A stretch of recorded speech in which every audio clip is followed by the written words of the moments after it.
Salut les gars, bienvenue sur musculationprisedemasse.com. Ici Étienne, en compagnie du tableau blanc. Charles, toujours à moitié en vacances. Tableau blanc que je vais vous montrer dans un instant pour vous parler d'une étude sur la testostérone. Ces temps-ci, on vous parle pas mal de testostérone et puis on vous montre des petites augmentations autour de 20 % qu'on peut aller chercher avec des vitamines, des minéraux et puis une bonne alimentation. Et puis vous pourrez vous demander, bien, si j'augmente ma testostérone de 20 % là, puis je la fais passer, mettons, là, je combine les 20 % puis je passe de 300 à 700. Je reste à l'intérieur des valeurs normales. Est-ce que ça va être assez pour me faire prendre de la masse?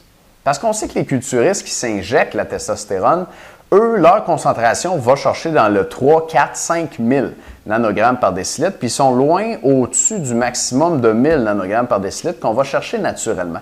Donc ça, c'est une question que je me posais. Puis j'avais lu là-dessus, puis moi, ma conclusion avant, c'était si j'augmente ma testostérone de 500 à 700, ça ne va rien changer, l'augmentation est trop petite.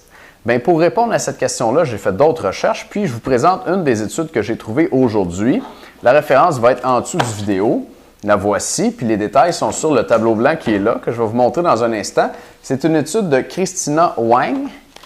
Elle a un joli nom, publié en 2000. Le titre, c'est Transdermal Testosterone Gel Improves Sexual Function, Mood, Muscle Strength and Body Composition Parameters in Hypogonadal Men. Des hypogonadal men, les gonades, ce sont les testicules hypogonadiques. Hypogonadal, ça veut dire les testicules ne fonctionnent pas bien. Puis ces hommes-là manquaient de testostérone. Alors, c'est publié en 2000, comme je vous disais, dans le Journal of Clinical and Endocrinology Metabolism. La référence est en dessous de vidéo. Et voici ce qu'il faut savoir sur cette étude-là. Voici donc l'auteur et collaborateur, étude publiée en 2000. Dans cette étude-là, il y a un groupe de 78 hommes dont les niveaux de testostérone étaient inférieurs à 300 nanogrammes par décilitre. Donc, on vous dit que les valeurs normales, ça va de 300 à 1000, mais pour être admis dans l'étude, ces hommes-là, ils devaient être en dessous de 300. En fait, leur concentration de testostérone était à 248 nanogrammes par décilitre en moyenne au début de l'étude. Et ce qu'on a en bleu, l'autre côté de la ligne, c'est les valeurs après 180 jours, okay? Donc 6 mois. De supplémentation, dans ce cas-ci, c'était avec un gel de testostérone qui fournissait 100 mg de testostérone par jour. Donc, dans l'étude ici, on ne se parle pas d'une augmentation naturelle. Okay? C'est des gens à qui on a donné de la testostérone, un peu comme les culturistes prendraient pour se shooter, sauf qu'on leur en a donné une petite quantité, juste assez pour qu'ils restent dans des valeurs normales. Donc, ces hommes-là sont passés de un petit peu en bas de 300 à un petit peu au-dessus de 700. Les valeurs normales, c'est entre 300 et 1000. Donc, ces hommes-là, à 743, ils étaient encore à l'intérieur des valeurs normales. Et puis, ces chiffres-là, ça ressemble à ceux de Tim Ferriss. Tim Ferriss, il était, si je me souviens bien, à 286, puis il est passé à 695. Je ne me souviens pas du chiffre exact, mais dans le proche de 700, juste en dessous de 700. Donc, lui, il a triplé sa testostérone naturellement avec un protocole qu'on a amélioré puis dont on vous parle ces jours-ci. Et ces valeurs à lui, ça ressemblait à ces valeurs-là. Donc, c'est le genre d'augmentation que vous pourriez aller chercher naturellement avec la diète testostérone dont on vous parle ces jours-ci.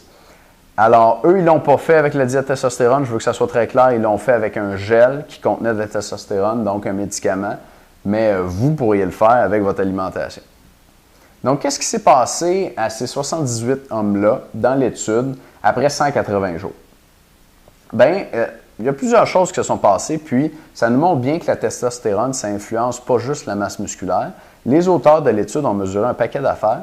Ils ont mesuré, entre autres, le désir sexuel, la satisfaction par rapport au sexe, et puis le pourcentage d'érection, c'est-à-dire ces hommes-là, quand ils voulaient avoir du sexe, est-ce qu'il y avait une érection?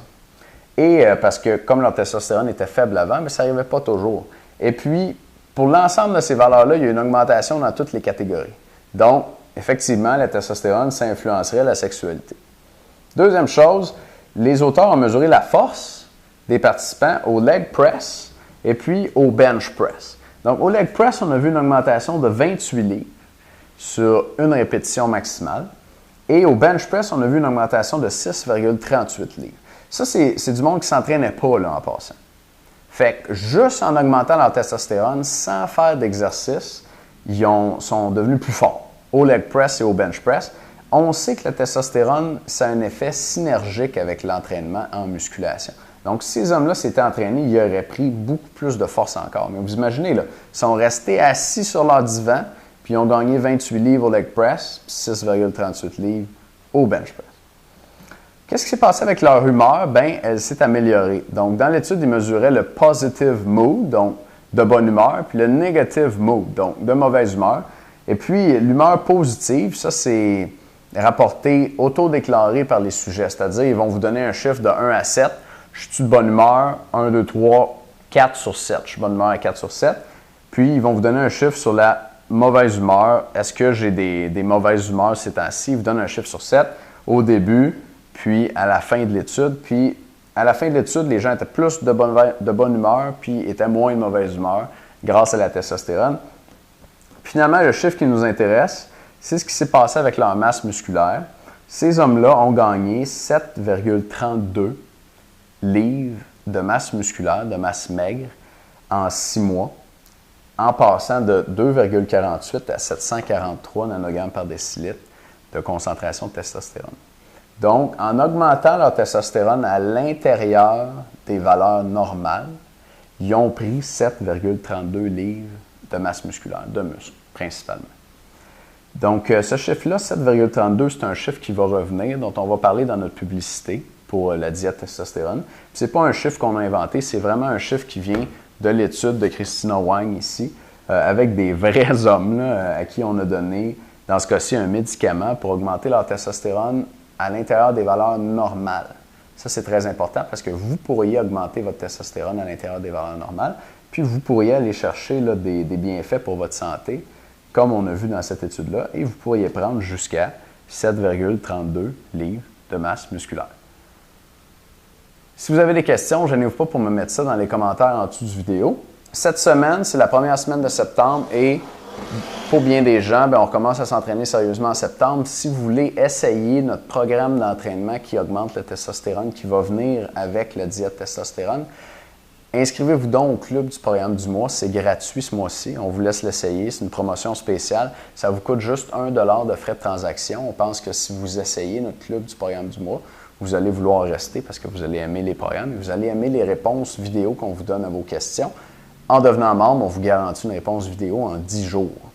Il n'y a pas d'attrape. Vous pouvez vous désabonner. Il n'y a pas de contrat. Vous n'avez pas à rester abonné pour le 2e mois. Si vous essayez le programme, vous n'aimez pas, vous désabonnez, c'est tout, vous ne nous devez rien pour le 2e mois et ensuite. J'espère que c'était clair la présentation de l'article. Encore une fois, s'il y a des questions, ne vous gênez pas de me mettre ça en dessous de vidéo. Charles revient bientôt et si vous voulez essayer le club du programme du mois, les informations sont en dessous de vidéo. Merci beaucoup de nous écouter. À bientôt.